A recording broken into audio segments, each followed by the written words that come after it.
All right, welcome to this edition of A Decade Never to Be Forgotten. I am very excited to have Lindi Marcusen on the program today. And if you want to keep track of your 10 years, you can go to a decade never to be forgotten.com and you can click on journal and you can participate in a 10-year journal where you get asked a question every day and then you repeat that question the following year so you can see how your life progresses and keep track of your things. 2 to 3 sentences. It's very simple. Go to a decade never to be forgotten.com and click on journal and you can do that.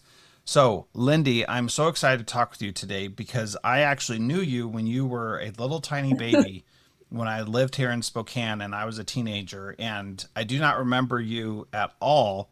And then my sister texted me a few years ago and said, do you remember Lindi Mattinson? She got in this terrible car accident and it was very tragic, and we don't know if she's going to live. And then you did live, and now you're a Paralympian, and a lot has happened. Yeah. And so, can you just tell us what brought you to this point now? Yeah. So born and raised in Spokane, Washington. I've always been that dark haired little girl that has not been able to sit still. That's how everyone knows Uh me. huh. And that still happens today. And I went to school from at Lewis and Clark High School and went to college and did everything like kind of by the book, kind of not.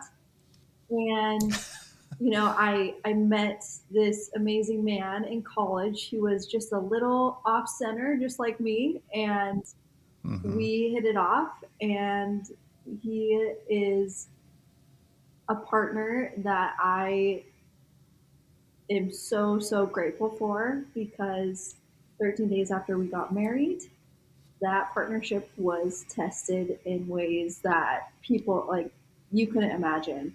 And I survived, and so did we. And so Wow. now we're living this life that neither of us imagined when we got married, and is just taking things day by day, but also like Yeah. helping people go through maybe not the same thing, but something similar with whether or not their partner has had a brain injury or whether or not they have gone through a big loss, and just being a couple that can support other people in going through hard things. Yeah. Well, and the thing is that everybody goes through hard things, and people's like description of hard varies significantly. And so, tell us about how that relationship was tested 13 days after you got married. Tell us that story. So we actually were engaged longer than usual. We were together for a year and a half, and then we were engaged for 5 months. So, but being together a year and a half is kind of like abnormal in the church. And but even that, my family did not know him super well. They've only met him like once or twice, and I so the first of all, the communication differences came out with him and my family, and that was a really big struggle. And also with me being able to communicate what I was feeling, like I was a little like clam when he first met me, and it honestly took getting hit by a truck for me to open up. Like that's something that I'm really grateful for, is that I because of my accident I've been able to, and lots of therapy. Let's not like discount that. Like it didn't just happen. Yeah. I had to really work at it. But that I got in a place where I had a lot of opportunities to work on expressing what I was feeling, what I was thinking, and what how much of that was me and how much of it was our relationship, and just being able to communicate with each other about everything and being like, okay, how can we support each other and make sure that we can be there, but also like we can't be everything to each other. And I think that was something that I learned too, because I was like, oh, my spouse is going to be everything, and like and that's a lot of stress and expectation to put on one person. Yeah. And I I haven't really thought about it like that, but understanding your story and how things drastically changed just 2 weeks after you got married. You know, you marry someone thinking this is going to be our life, and then that life does not happen, and it gets disrupted so severely that it's not even anything close to what it was, I imagine. What's your perspective on that? yeah, so we dated hiking and camping, and in just a second, that was not the future we were gonna have. Um, since I acquired a disability, like I lost my leg, but also I have a traumatic brain injury that for a long time we didn't know if I was ever gonna like be functioning as an adult or just be stuck at like 15 years old. And that was certainly not what he had in mind. That's not what either of us had. That's not any, like, no one could have guessed. No one could have, that was not on anyone's bingo card, right? And, and so it was like grieving that future that was no longer, that was something that we had to do. And of course, like now, like the total, a lot of people ask us about kids and stuff. And like that timeline also got completely skewed, and it just is totally different than what we originally had planned. And it's not bad. It's just different. It Mm-hmm. is just different, but getting to the point to say that it is just different and not bad took a lot of internal work on both of our parts.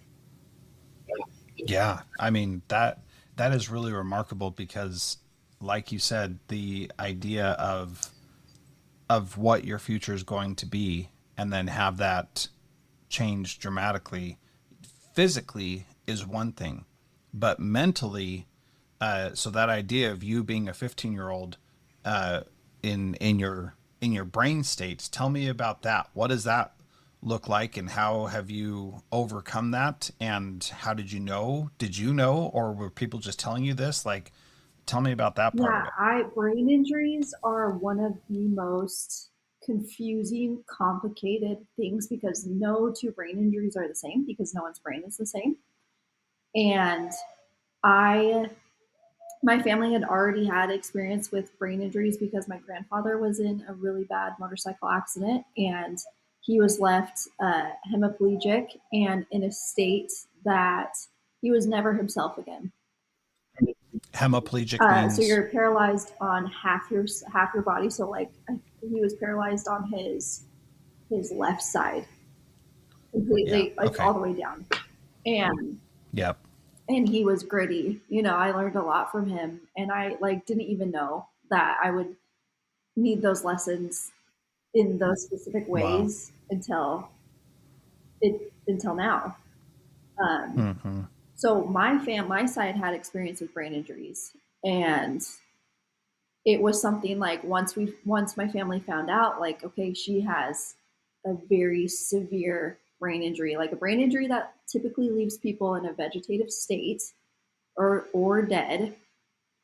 And so my everyone knew that I wouldn't want to live a life like that. And so that's when this is like I'm like kind of muddling the story and I'm like not going chronologically, That's okay. but I was put on palliative care because my family felt like that was the best decision because they're like, look, we're not going to play God. Like, let's make her comfortable. Like, we need to be in a position where we can let her go, you know. And and then the next day, I was awake eating peaches. So it's like, But here's the other complicating factor. You're married at this mm-hmm, time, so it's not actually your family's decision. yes, And I'm guessing this goes back to that communication with your husband and your family, that I'm sure there was some strife that you may not even be aware of, yeah, that that arose from that. Anything you want to add there? Yeah, it was just it all. What I will say is they were all on the same page with every decision, and that was very important for everybody to agree. And my family with a medical background, they were able to, describe what was going on at greater detail so that everyone could support Nate in making a decision that he felt confident in. Because, from his perspective too, like he doesn't want to just do whatever, right? It was for my greater good, every decision was made for me. And that's something I can confidently say. And that is why my family was so private when everything was going on, is because I am inherently a very private person. And that's obviously had to change a little bit. And I've had to step outside my comfort zone, and which is just another place where I could grow. But Hmm. So I've like a million questions that I want to ask. So you were saying before I interrupted you, I apologize, that you were on palliative care, and then the next day you woke up and were eating peaches, and so talk about your memory, what came back, and I still want to get to this idea of you being 15, yeah, of how you understood that and whether or not you did, because I think like was if I thought I was 15 again, the things that I believed and the way that I acted was not who I want to be today. And so talk to me a little bit about that. yeah. So I remember in the hospital, and I remember my parents and Nate would take shifts because I just was a complete animal. And with brain injuries, like your love and your aggression in your brain are right next to each other, and so those oftentimes get mixed up. And so I was biting people and ripping out IVs, ripping out feeding tubes, just a complete like caged animal who hasn't been fed. Like they had a sign above my hospital, and we kind of laugh about it now, but it was like caution: patient has a tendency to bite. So that is, and I had all these surgeries and like a skin graft, and so it was very vital that I don't touch it, and that's all I wanted to do. And so, and I was not like I'm not a little like I'm strong and I'm feisty, and so that was just turned up to 10 during my brain, like during my time in the hospital. But I remember I'm just like my mom says that I told her like my brain is not working right. And so I had that, which is very uncommon for brain injuries, to be aware and to be able to communicate like, hey, I can tell something's not right. But I remember in rehab, I had no imagination. Like they were asking me to do tasks, and like I have an art degree. I'm an artist, and so an imagination is like so important to me, and it was gone. And I just like couldn't imagine. I just was like, what the heck? Like, this is so weird. Like, I couldn't figure out how to put my jacket on, like where you put one arm and then it goes behind you and you get your other arm in on the other side. And I couldn't figure out how to do that. And I just was like, you know what? Like, it's probably because I was just like laying in bed. And so I'm just like not very flexible right now. That's what I Wow. like. That like I'm just like I know something's wrong, but like I don't want other people to know something's wrong, and so I'm just going to act like nothing is wrong. And often like there was a lot of people that were like, yeah, you're different, and that was the least helpful thing to say to me. That was the least helpful thing, because it was like I just was like, yeah, like you get hit by a truck and tell me how like you're gonna stay the same. Um, Yeah.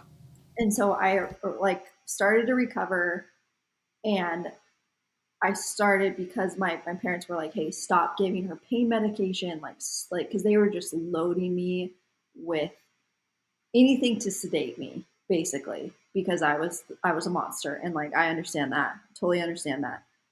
But it came to the point where I wasn't complaining about pain, and so my mom's like, you got to stop giving her the pain meds. Like we got to take it down. And then I started to remember things day to day. Like I didn't have to ask where I was or what happened or where my leg was because I was remembering it. And so that was when I got transferred from St. Alphonsus to Spokane, Washington at St. Luke's for rehab. And it was just I started to remember, I started to be able to recall what injuries I had, to relay it to care providers that would come in and ask me for my injury list or like what was going on. I remember who the president was because they ask you that every day, and I thought it was Obama for a long time, and it was Trump. Yeah. Yeah, so I just the pieces started to come together again, and Mm-hmm. I did all the testing for my brain injury, and then I got diagnosed with ADHD, and that made a lot of sense. And I feel like the brain injury just like put an exclamation point on everything that was like already there. Hmm. And so when I got discharged from rehab, I just was like, okay, what can I do? You know, how can I make this better? You know, and I had already like surpassed anyone's expectations in rehab because A, I was alive, B, I was talking and having conversations and like remembering things fairly well. And so for everybody else, their expectations were met, but I was just like, no, this is not it.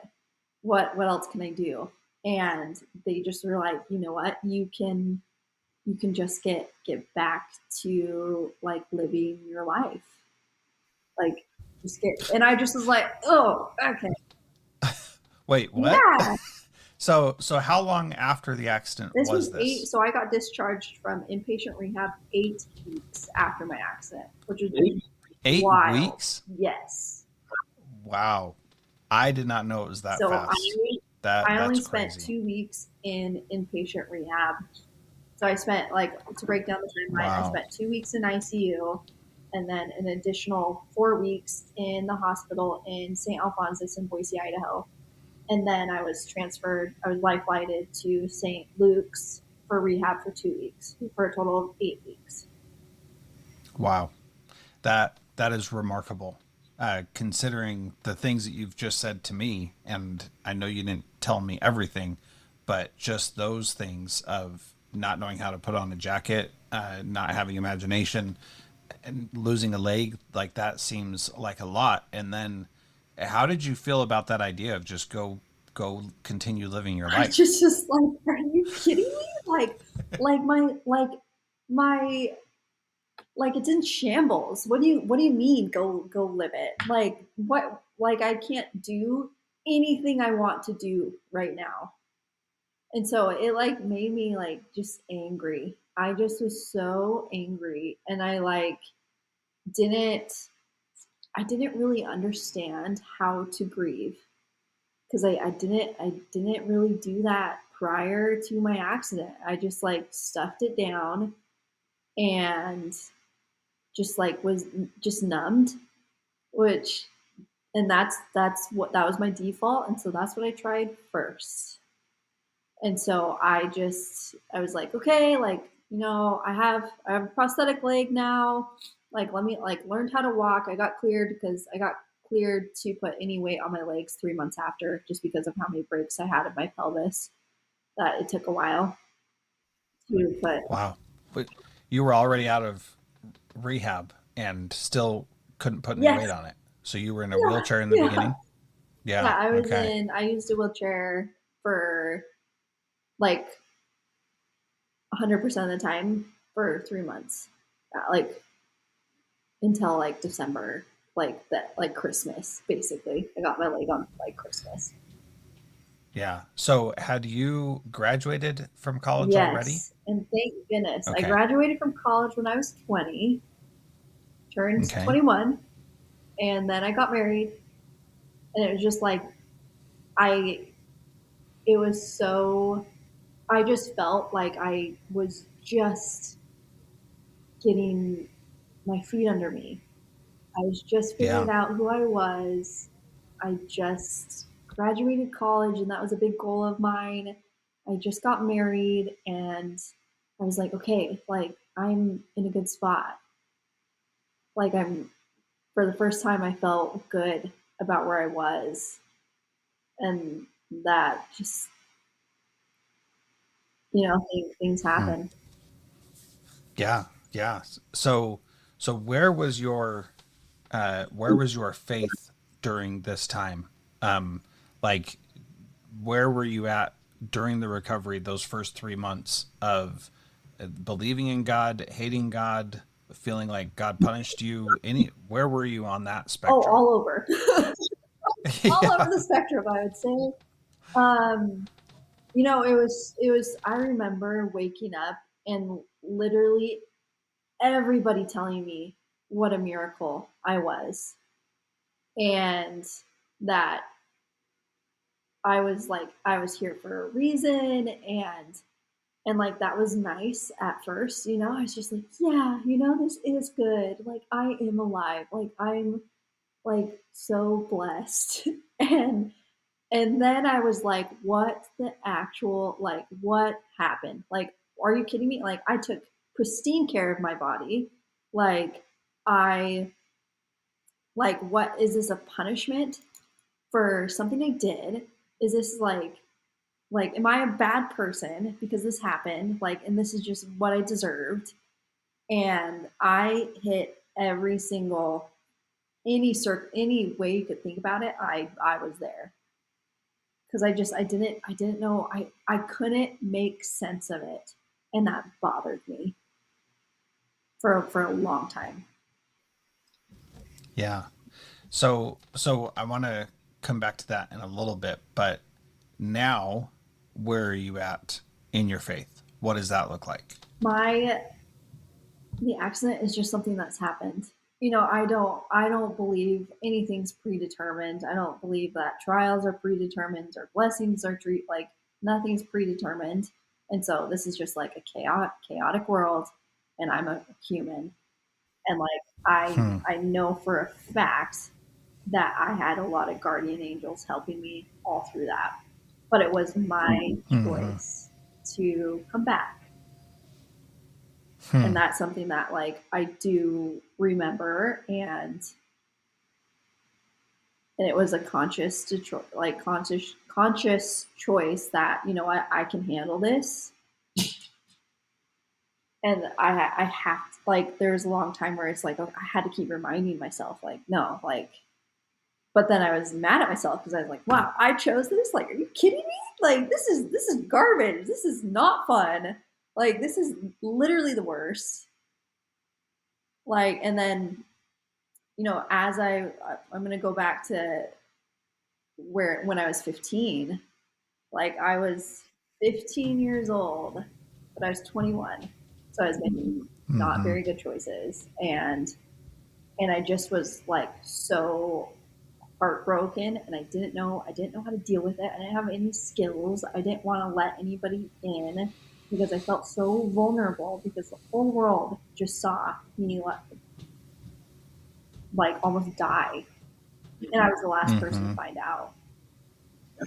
Yeah.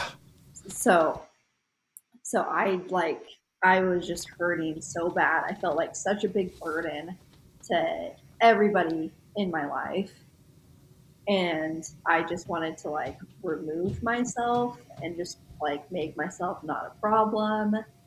And so Nate and I actually like were like separated for a few months because Hmm. I like, and I have a lot of post traumatic amnesia where I don't remember things, and it's just really spotty for the first like year and a half, 2 years post accident.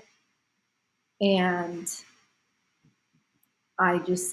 so at one point I was like, I'm disabled. I'm getting a divorce. Like, who, like, this is I don't want this. So it got really dark. Yeah. I I totally believe it, and that makes a ton of sense, especially when you know you chose to come back, and nobody can convince you otherwise that you didn't choose that. You chose to come back to this painful, chaotic world, and that was an active choice by Mhm. you.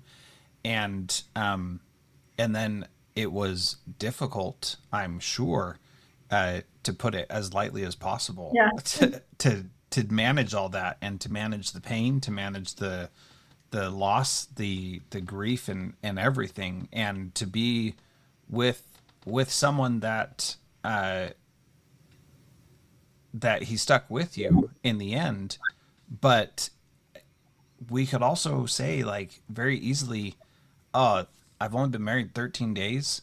This is not what I signed up for. He could have left you also. And so, what's your perspective on why he didn't? I mean, obviously, he loved you, but that's a big trial to ask anybody to go through. So what's your perspective on that now? I don't know if I've ever asked him that like specific, like why. Um, or maybe I have. Um, I think that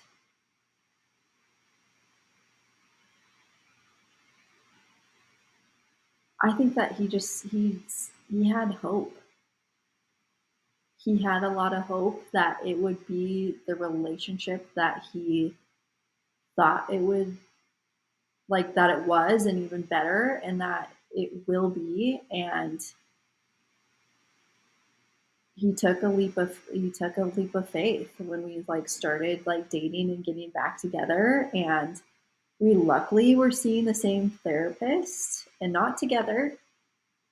But there was a time that like I feel like my brain healing like literally flipped a switch, and it was like I was now like back to like my my 22-year-old self.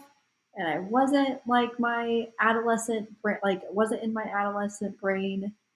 And it was just like, no, like I want to work on this with you. And he just was like really like gun shy, which totally understandable. Like from his perspective, it was like my new wife's gonna die. No, she's not. She has a brain injury. She is always gonna have a brain injury. Like, and is gonna be 15 years old.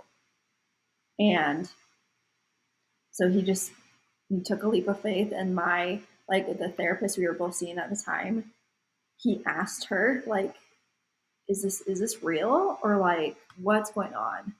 And she's like, no, like she is back.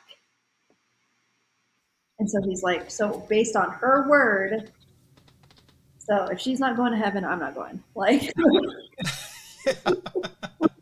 that's that's a great way to put it. So she's the switch flipped, and you're back to your 22-year-old self, still with some challenges, I'm sure, but you're not acting like a 15-year-old anymore, or believing that you're 15, or yeah, however that works, which I don't even know that we can describe what that really yeah. is like. Because But he had to go then through puberty he's again, like, which is the yeah, worst. oh my gosh, I can't imagine. So so he's like, okay, she seems like she's changed, Lindy does, and but is this real, or is this temporary, or what? And so he took a leap of faith in saying to the therapist, is this real? And she was like, yeah, this looks like it's real. And so then he's like, okay, I'll get back into Yeah, it. Is that, am I understanding that yeah, correctly?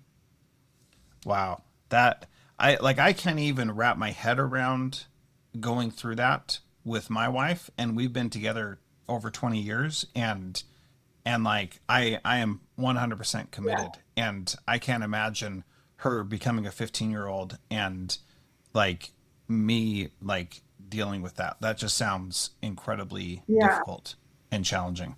yeah. So he's an amazing man. Yeah, that's awesome.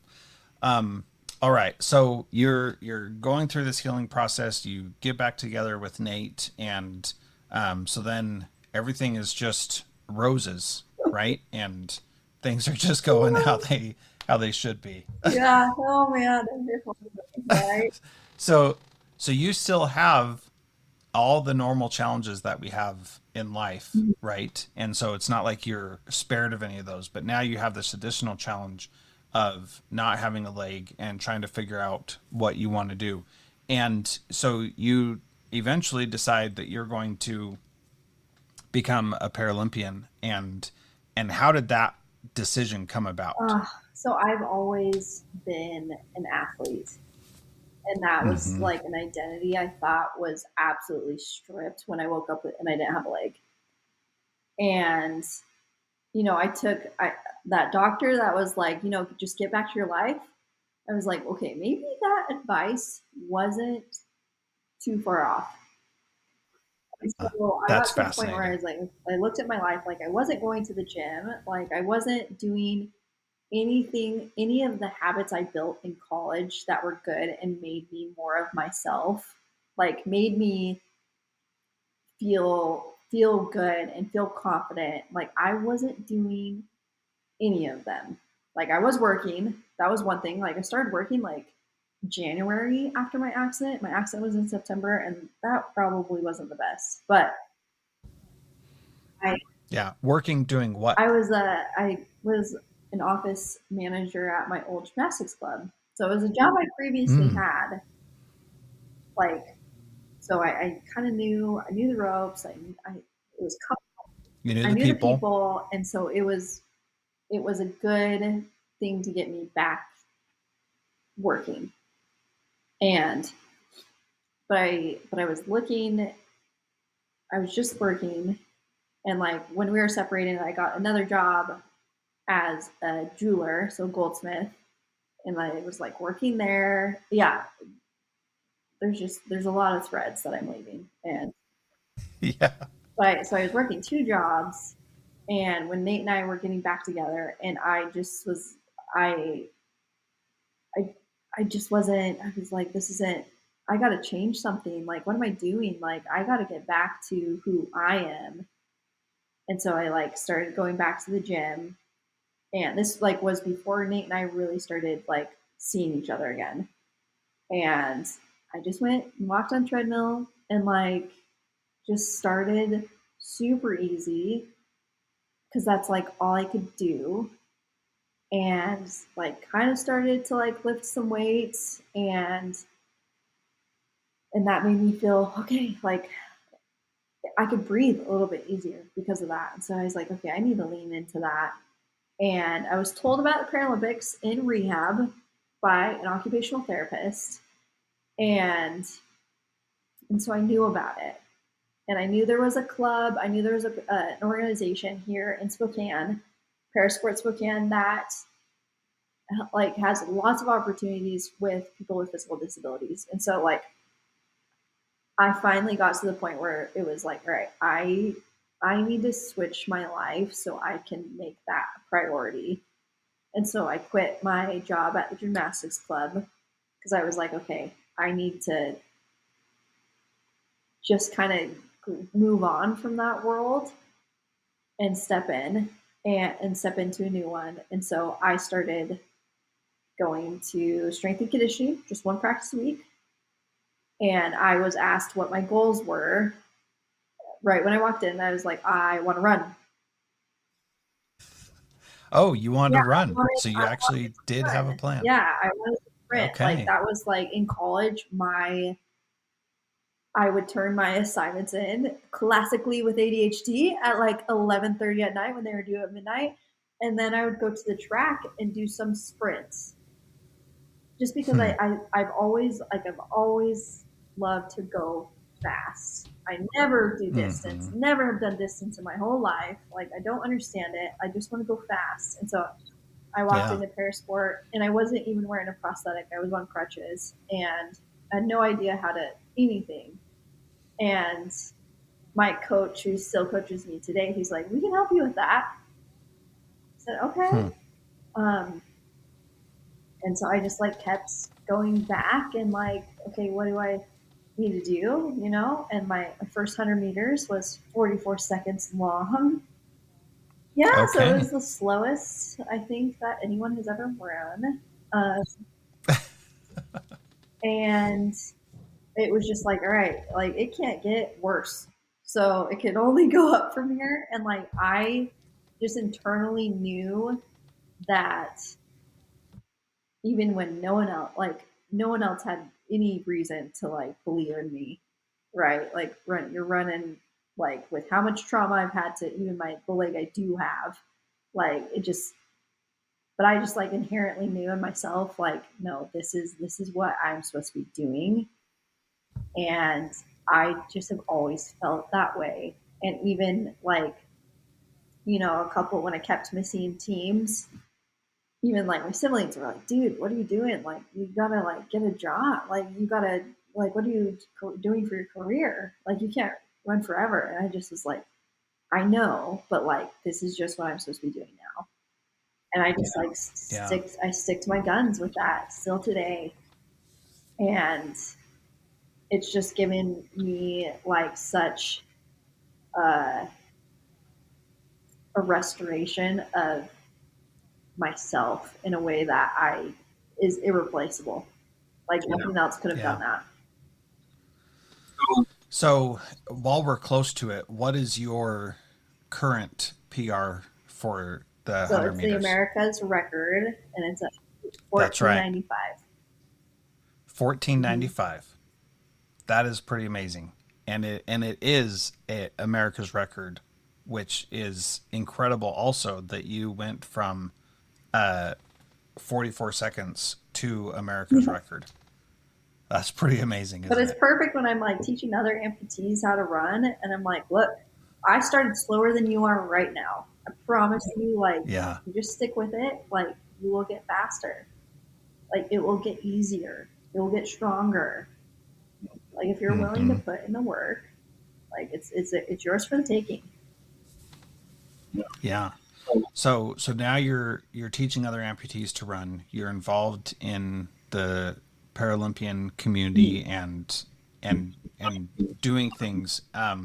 Is this what you would consider a career at this point, or is this a still a thing where you're trying to achieve some goals and then a career is going to come later? How do you see this as far as like uh, your life's Yeah. purpose? Well, I've always worked in addition to track because it's really hard to make money as an athlete. Like what you get paid if you're, top in the country is below poverty.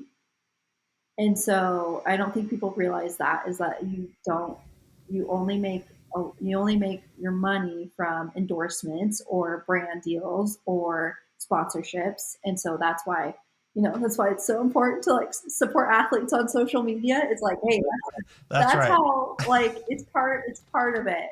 And so but I've worked as a graphic designer and a marketing manager, and then I currently have like my own company for web design and social media management.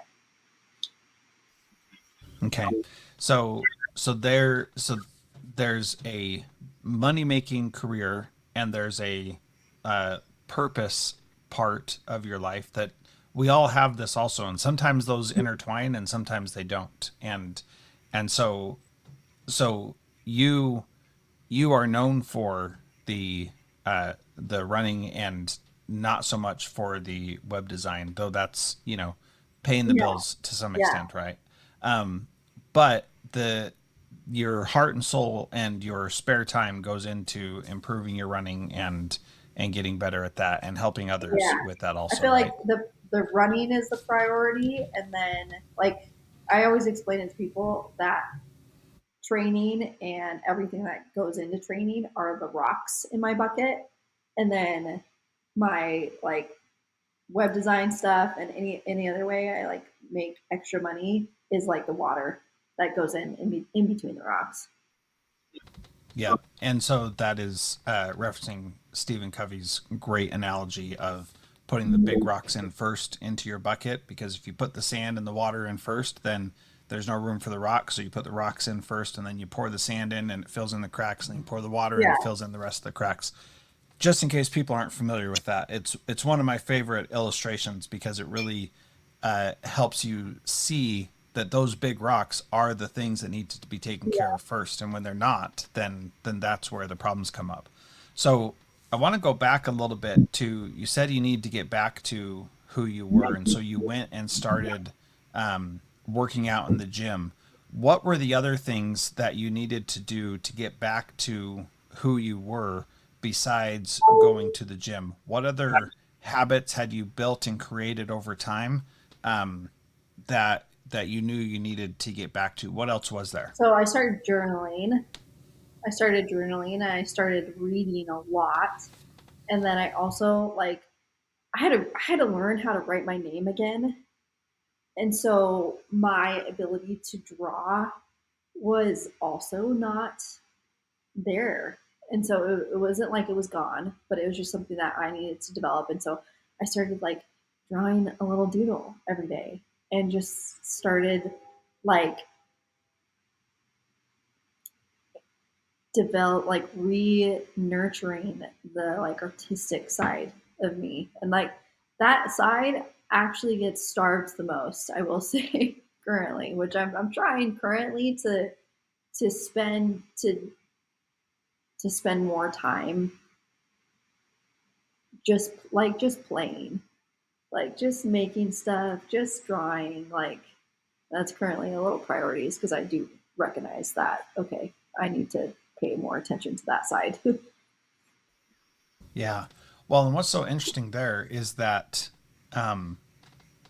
when you have an accident like you did, it forces you to pay attention to the things that are most important, and forces you to reevaluate your life. And so many people go through life just like letting other things define that for them. And so you had this situation that forced you to make those changes. What what advice or ideas do you tell people when they're like, when they're not happy with their life, and how do you help them see the things they should be focusing on and doing better? Anything there? Like, that's very broad and Yeah, open ended, but I think you have some wisdom there. I think it is priceless to know what lights you up, what fills your cup, what brings you a lot of joy, and whether that's like spending time with your family and like or gardening. Like my husband like loves to garden and that brings him a lot of joy, so he prioritizes that. I think making sure that your cup is filled first so that you have something to give to others is something that I will give people permission slip after permission slip to make sure that like they're taken care of first before anybody else. And like I recognize that I also do not have any like human children. And so I do say I am saying that with like I know that that's I know like but I feel like if you just focus, and it doesn't need to be small, but just setting aside something some time in the day to do something that you really love for 5-10 minutes, like even that will make a difference. And then also the magic is in the mundane, like really, like asking your spouse what's for dinner, like that actually is something that is like so treasured to me because that is so normal. Fascinating. And just things like it's just switching your perspective, switching your lens to it's the little things, it's the mundane things that we do every day that actually like hold everything together and are actually a lot more special than what you think because you do them every day. And just making a ritual about those everyday things, like getting ready, like or getting ready for the day or getting ready for bed or getting your meals, it is just like wow. And just silently observing that this is actually what life is about, is the mundane. It's not. Hmm. It's that's what's going to come every day. The big things like those come and those are great, but those are only held together by the in between. Yeah. That's really making me think and ponder some things because, well, just on the meals, for example, the a lot of times I'm just like eating to make sure that I'm hitting my macros, or like eating because it's needed, and I don't really take the time to enjoy it like I Mm-hmm. should. And or not like I should, but like you're recommending that we should find joy and satisfaction in the mundane things. And so, like, last night we had hamburgers for dinner, for example. So we have ground beef from a cow that was locally raised. We use that ground beef to make hamburger patties, and then we made homemade buns. We had fruit salad to go along with it, and the only thing that we ate that was like not amazing, but was amazing in its own right, was the salt and vinegar chips, which I just love salt and vinegar. Yeah. Yeah. So, like, I'm thinking now about the time that I took to like mix in all the seasoning and eggs with the ground beef, and how like I was present and paying attention to that. And it was a fluke because usually I'm just like, let's make this as quick as we can so we can get on with the other stuff. And yet I realize how wonderful that was to just be present in the kitchen with my wife and my son as we were all working together to make it, and the girls were all somewhere else doing other things. And it was just a really nice, good, wholesome experience. There was even a mistake on how things were made, and nobody got mad. We just like, it was okay. Well, my son got mad because he made the mistake, but the rest of us were fine. And like, we didn't yell at him because he did that, and we were all patient. Like, it was such a good, wholesome, like, wonderful evening.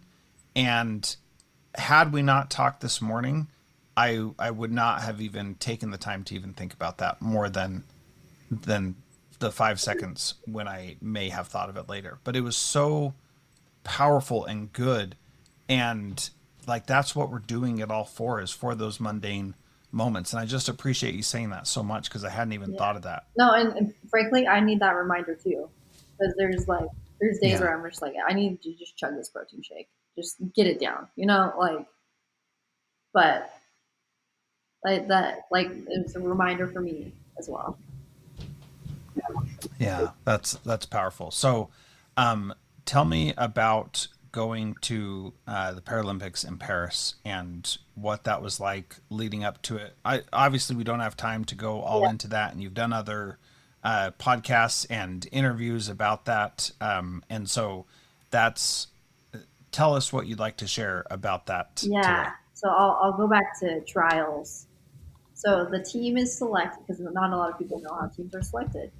And so teams for track and field are selected at national championships like trials. And your performance from that meet alone is what gets you on the team for the able body side, so Olympic side and Paralympic side. And so getting prepared for that competition is, you try to treat it like every other competition, but there is an underlying like different kind of stress that is not compared to anything. And so, and I was at Tokyo trials, and so Paris trials was actually my second trials, and so I already knew that this is going to feel a little bit different. And so And you didn't make the I Tokyo Olympics, no, correct? I did not. No, I Yeah. slipped out. I slipped out of my blocks, and so my 100 meters was from my belly. So Mm. yeah, Yeah.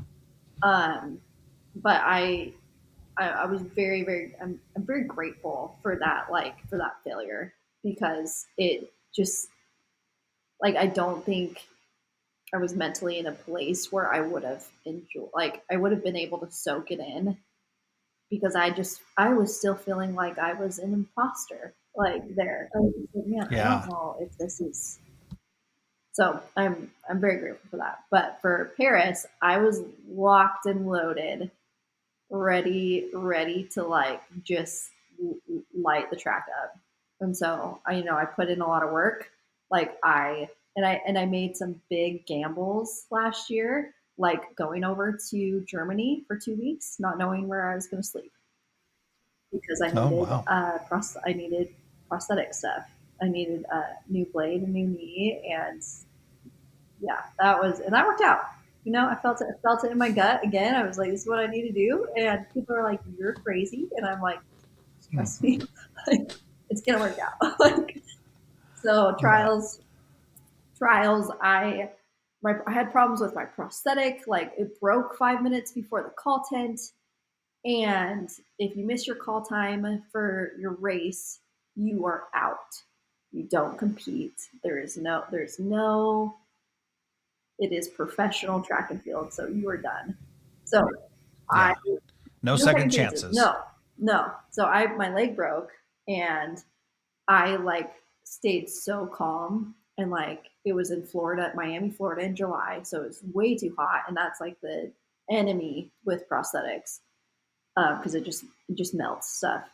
And so I put like an ice pack on my fake leg, got it put together. I was like, you know what? This is like a set of prayer. I was like, just keep my leg together. Like, just keep it on. Just keep it together. And I ran the America's record, and I had to scratch. I did long jump at the same time because they put the schedule was at the same time. So I got one legal jump for long jump, and I scratched the rest because my leg broke again. And I just was like, okay, I need to like glue this back together, but I don't have any glue, and no one from the outside can like give you anything once you're in the field of play. Yeah. So I did what I needed to do. I handled it like a professional, and I got my leg fixed, and then showed up for finals the next day and ran a faster time actually, but it was wind dated, so it didn't count. Um, What does that mean? so I When had a dated? heavy. So if you have a tailwind that's above 2.0, it is too much wind, so it is aided, and so it is not a legal time. Oh, I didn't Yeah, know so that. it was like it Interesting. was too heavy of a tailwind. So, but Hmm. that helped with selection, and so we did with how the team is selected. It's all math. It is all math, and so my team goes like does all the math to see who's going to make the team and write it on the whiteboard. And like I remember looking at that at like midnight it was, and the team was going to be announced the next day, and I was like, holy crap, like I did it. Hmm. Wow. And I just was like I knew it. Like, Hmm. and I just like I made the team, and there was like a lot of prosthetic issues after that, and so going into Paris it was like very stressful, and so I was like a little disappointed with how everything with that went, because I feel like that took a little bit of my like steam, and the enjoyment of it is just because it was a little, like more stressful than it could have been. So when I get to Paris, and it just feels like an experience like nothing else. Like you're in the village, and everything is free, and like there's it's super secure. You have like police like perimeter, like around the perimeter of the village, like all the way around, and it's like 2 blocks away. And it just was like I I just didn't even know what to do with it. And I didn't compete until like the later in the event. Like my 100 meters was the last race on the track. Wow. So you had all this time to enjoy the experience and soak it in, like you were saying you wouldn't have been able to do in Tokyo. And so, what what did you what did that mean to be able to soak it in? How did you take advantage of that? Well, with all good experiences, it's hard, it's good, it's everything in between, and like it is there's a different kind of stress when the whole world is watching. Like when you have a sold out stadium of 80,000 people and you're like, okay, like this is it. Like, but it was like, I know what I've been through, and I just was so proud of myself and so proud of my team and so proud of like my husband, because like it, to get to that level, it takes a village. It takes a team. And I just was really, I was really honored to have the people who helped me get there. I just, it was extreme. It was just like pure gratitude. And I also wasn't resisting the, like, I wasn't resisting it being hard or things not going according to plan all the time, because like things never do. Like they never go to They according to don't. plan, but to be able to put together like good performances in spite of that, like for my first major, like because I didn't make a world championships team before that. That was like my first Hmm. international team that I have made was the top, right? Yeah, that's awesome. So I just, it was everything. It was, and like Yeah. I had so many of my, I think there was 13 total family members that came over to Paris to watch, and like my grandma came, and then my nieces and nephews that were not even one came. Like, Yeah. Wow. so That's very cool. So, so being here in the States and like hearing your dad talk about that was a really cool thing. Also from my perspective, because he's so proud of you, like dads naturally are, but he was also especially proud because he saw how much hard work you had put in and all the things that you had done to get to that point. And you said like you have a team, a bunch of people who support you in that. And and how do you, I don't know the right way to say this, so bear with me if I stumble a bit. How do you mentioned before feeling like you were a burden on everybody, and now you require a team to have success. What's that transition like, and how does that work? it's, that is still, man, you're calling me out. That is still something that is, I'll take that as, that's something that's like, yeah. I honestly struggle with a little bit. Like it's if I feel like I'm asking for too much, and like that is something that I struggle with, to be honest. But everyone on my team, like I have really good, like I have good communication with, and like, and my team consists of massage therapist, two strength coaches, a head coach, a dietitian, and so like there's a lot of people like in my prosthetist, that which is like key, the person who makes my legs, and to have them all like bought in to help me reach my goals and my potential as an athlete, like it's, I feel like sometimes it's a lot to ask for, um, but that like is just a little bit of, I don't even know what to call it. Like I don't want to say like drama, because that's not it, but just like relationships like that I have to work through.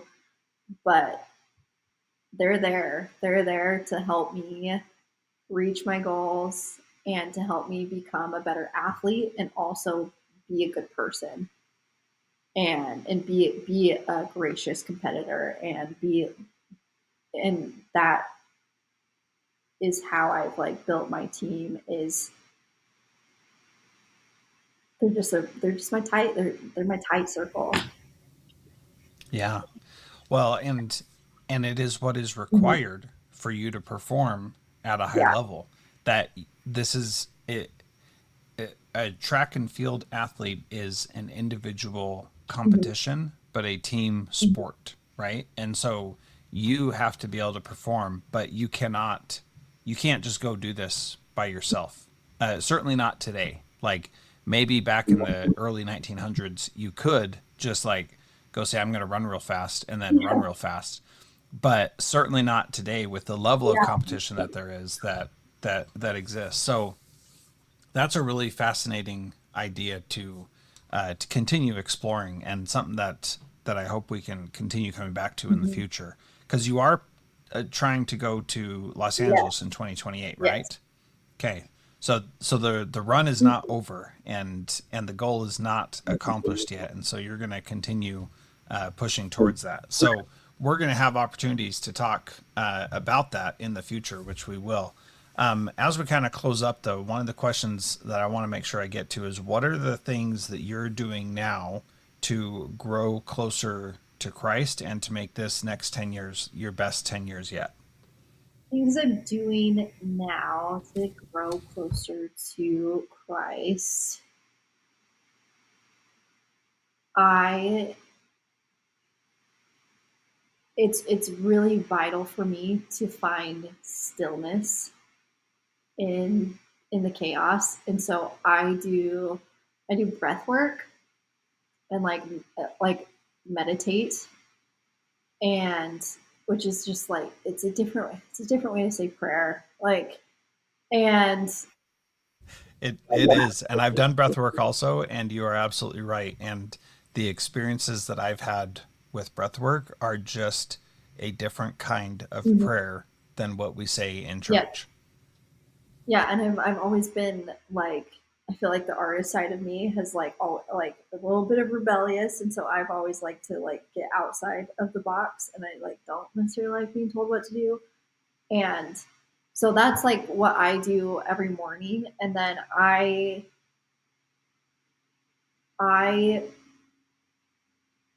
this is why I share my story, and I'm trying really really hard to share it even more on my social media, because I just feel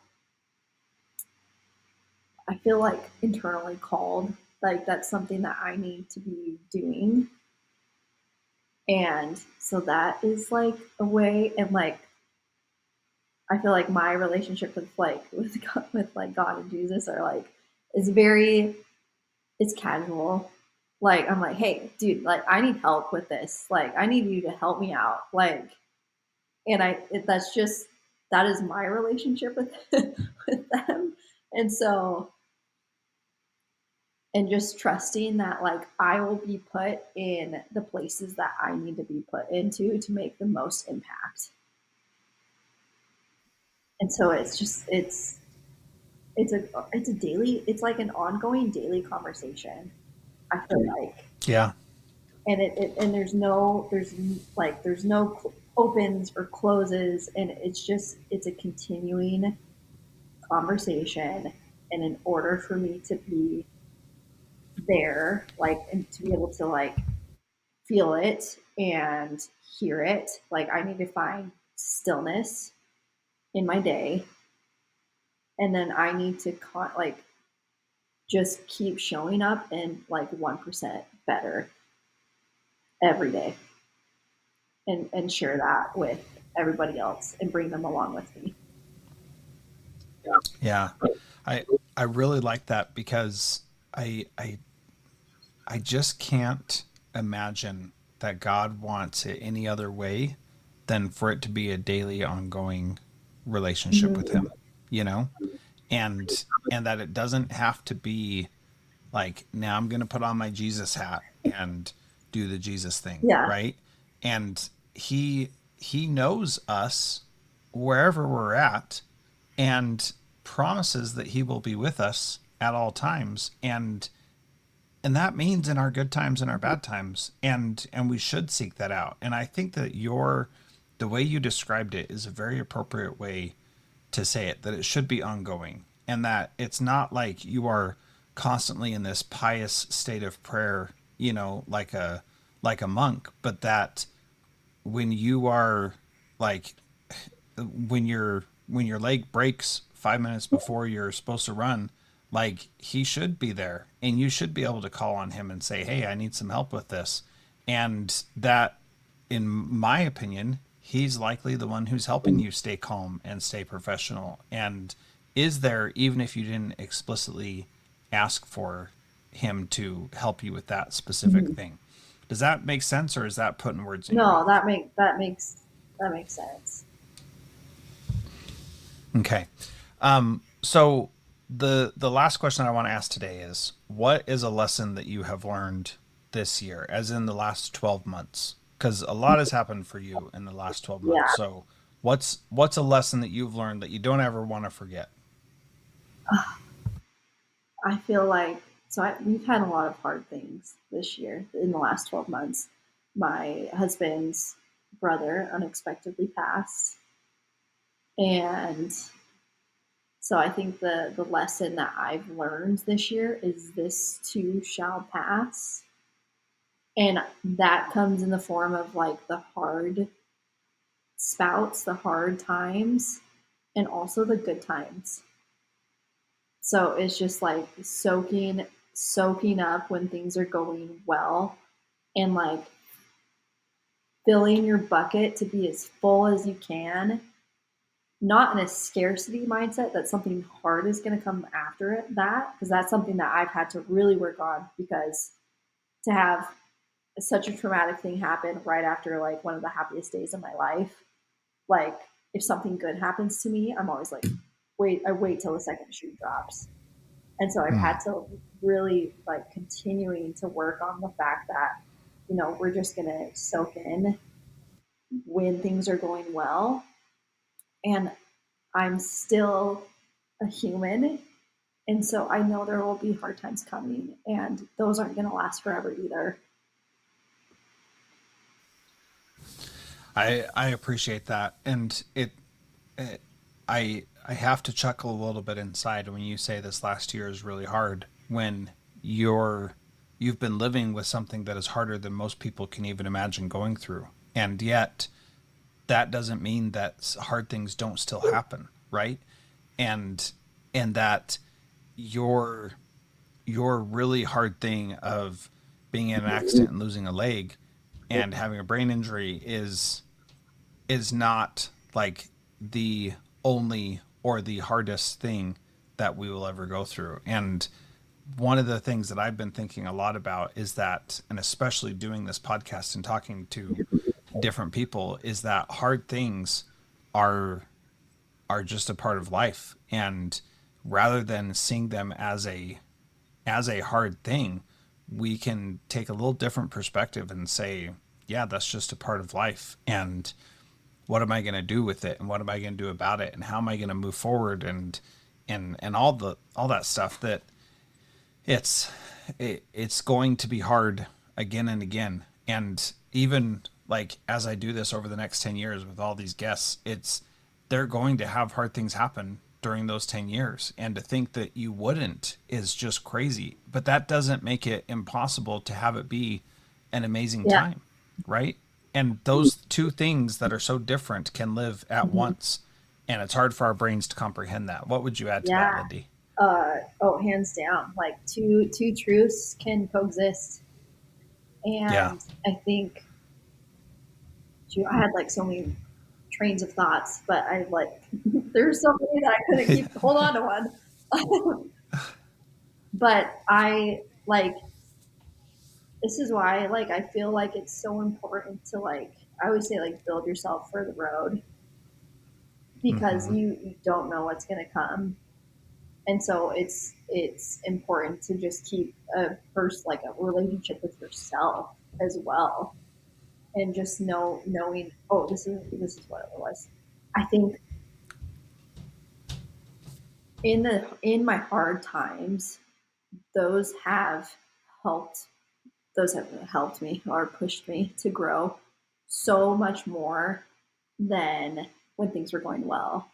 And so it's like those are the stimulus. Like I kind of relate it to you, like when you're trying to grow a muscle, like you need to stimulate your muscle so that it gets to the point where it breaks down. So you got it. You got to let yourself break in order to repair and grow bigger and stronger. And just I feel like having like something that I've learned through all this was is to have the surrender through the hard times and not resisting them, but having your hands be open to take in. And like like I'm not gonna tell you that it's easy or it's like comfortable. Like it's not. Like it's hard to let yourself be open when things aren't going well or they're hard and stuff. But in that surrender, I think that is where there's just a tiny bit of peace and hope when things aren't going well. That is beautifully said and a great way to end our conversation today. We're going to follow up every year for the next decade and see where your life takes you and see what those hard things are and how you're finding peace and calm even when those are there. And Lindy, thank you so much for being part of this. And I know people will be blessed by listening to your story and what you had to share today. So Thank thank you. you. Thanks for having me. I'm excited.